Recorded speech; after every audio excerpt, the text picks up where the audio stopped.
পরমারাধ্য শ্রী শ্রী বাবামণির রাতুল চরণে প্রণাম জানিয়ে এবং আমার সমস্ত গুরুভ্রাতা ও গুরু ভগিনীদের প্রতি সশ্রদ্ধ জয়গুরু সম্ভাষণ জানিয়ে আজকের পাঠ শুরু করছি। ওম অখণ্ড সংহিতা বা অখণ্ড মণ্ডলেশ্বর শ্রী শ্রী স্বামী স্বরূপানন্দ পরমহংসদেবের উপদেশ বাণী নবম খণ্ড।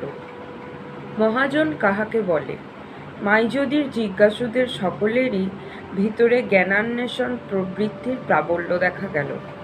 বুঝিবার জন্যই সকল প্রশ্ন, তর্ক চালাইবার জন্য নহে। শ্রী শ্রী বাবামণিকে আমরা দেখিয়াছি জ্ঞানান্বেষীর নিকটে সমুদ্রবৎ বিরাট এবং তার্কিকের নিকট বাকশক্তি বিরহিত অজ্ঞানের মতো নিঃশব্দ। একজন বৃদ্ধ জিজ্ঞাসা করিলেন, রাজা যুধিষ্ঠির যক্ষের প্রশ্নের উত্তরে বলিছিলেন, মহাজন যেন গত স্বপন্থা। মহাজন যে পথে গমন করেছেন সেই পথই পথ। এই মহাজনকে?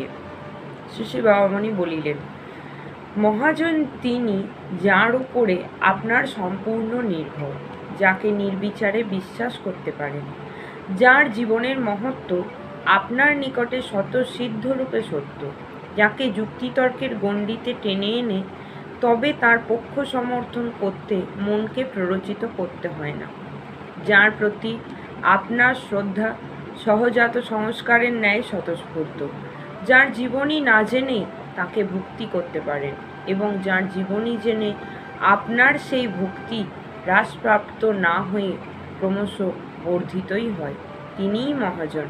তাঁরই পন্থা অনুসরণীয়। দ্বিপ্রহরের পরে শ্রী শ্রী বাবামণি মাইযদি পরিত্যাগ করিলেন। রাত্রি 9 ঘটিকায় খিলপাড়া পৌঁছিলেন। খিলপাড়াতে একটি প্রিয়জন বিশেষ অসুস্থ থাকায় শ্রী শ্রী বাবামণিকে পুনরায় খিলপাড়া যাইতে হইতেছে। খিলপাড়া 11ই আশ্বিন 1339। জয় গুরু।